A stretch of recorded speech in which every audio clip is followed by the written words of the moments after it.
'పుష్ప 2' సినిమాలో ముఖ్యంగా ఈ మ్యూజిక్ డైరెక్టర్ విషయంలో ఒక మార్పు అయితే జరిగిందంటున్నారు. సో, 'దేవిశ్రీ ప్రసాద్‌ని' మార్చి తమన్ను పెట్టే అవకాశం ఉందని అంటున్నారు. నిజమేనా?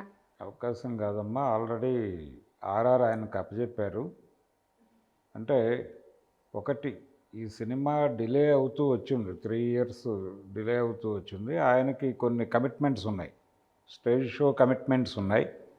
ఆయన అటు వెళ్ళటంతో వీళ్ళు కేవలం కొన్ని సన్నివేశాల ఆర్ఆర్ కోసం ఆయన్ని తీసుకున్నారు, తమన్ని. అంతవరకే.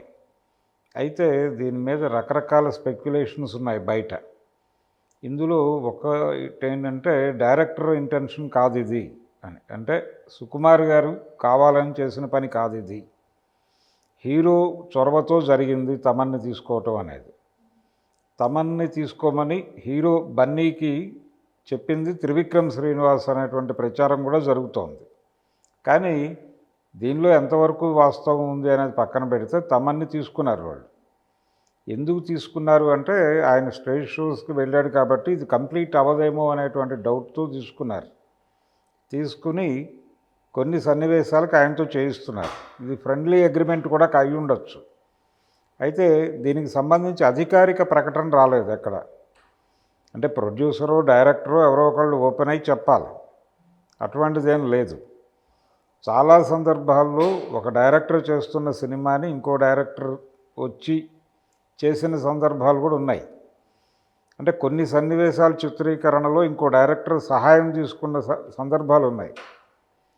కురుక్షేత్రం సినిమా తీసేటప్పుడు యుద్ధ సన్నివేశాలు తీయటానికి కేఎస్ఆర్ దాస్ గారిని తీసుకొచ్చారు. ఆయన వచ్చి చేసి హెల్ప్ చేసి వెళ్ళాడు. ఇలాంటివి అనేకం ఉన్నాయి. అలాగే ఇద్దరు మ్యూజిక్ డైరెక్టర్లు పనిచేసిన సినిమాలు కూడా అనేకం ఉన్నాయి. కాబట్టి ఇదేం విచిత్రమైన విషయం అయితే కాదు. ఒక ఫ్రెండ్లీ అడ్జస్ట్మెంట్ అయి ఉండొచ్చు. అయితే మనకి జనరల్గా సినిమా ఇండస్ట్రీకి సంబంధించి ఏది జరిగినా ఒక వార్త అవుతుంది. అందులో ఏదో వివాదం ఉందేమో, లేదు ఏదైనా కాంట్రవర్సీ ఉందేమో అని వెతికే ప్రయత్నం చేస్తాం. అందులో భాగంగా ఇది వార్త అయింది. లేకపోతే మామూలు విషయం ఇది. అంటే వీరికి కుదరలేదు కాబట్టి వారు వచ్చారు. వీరికి ఎందుకు కుదరలేదు అంటే వీరికి ముందే కొన్ని స్టేజ్ షోస్ ఒప్పుకుని ఉన్నాడు ఆయన. ఇది 3 ఇయర్స్ అయింది ఈ జర్నీ. అందుకని ఆయన పక్కకు జరిగాడు. ఇక్కడ సుకుమార్కి దేవిశ్రీకి కూడా గ్యాప్ ఏం లేదు.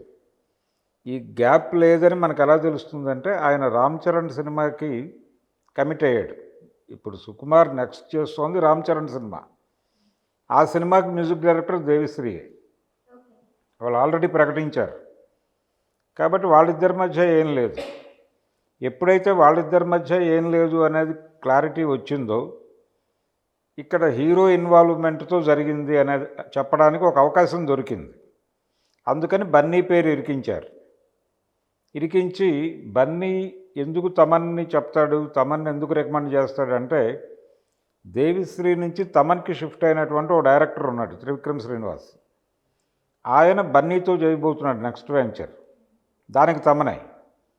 అందుకని ఆయన ఇన్ఫ్లుయెన్స్తో తమన్ వచ్చాడు అని చెప్పడానికి కన్వీనియంట్గా ఉంది సీన్. అందుకని ఈ కథలన్నీ ఇలా నడుస్తున్నాయి. అంటే ఈ కథలకు ఒక పునాది ఉంది.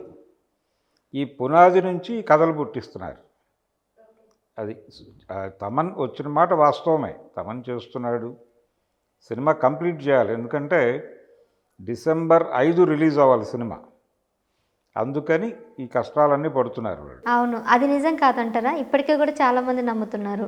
లేదు, అది నమ్మితే ఇది కూడా నమ్మాల్సి వస్తుంది. అంటే ఆ రోజున అల్లు రామలింగయ్య గారి వలన చిరంజీవి పెద్ద హీరో అయ్యాడు అనే ప్రచారం అది వాస్తవమా అంటే నిర్మోహమాటంగా అది అవాస్తవం. అంటే ఆయనకు కొన్ని అవకాశాలు ఉన్నాయి. నిజానికి అల్లు రామలింగయ్య గారు అమ్మాయిని చేసుకునే టైంకే ఆయనకు కొంత ఒక ఇమేజ్ క్రియేట్ అయింది.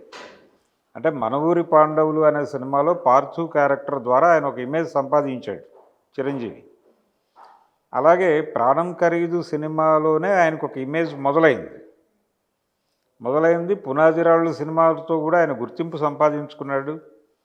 పెళ్లి టైంకి ఇది కథ కాదు ఇవన్నీ చేస్తున్నాడు ఆయన. అలాగే తాతయ్య ప్రేమలీలలు, ఎంఎస్ రెడ్డి గారి సినిమా ఇవన్నీ చేస్తున్నాడు. కాబట్టి ఆయన రైజ్ మొదలైంది అప్పటికే.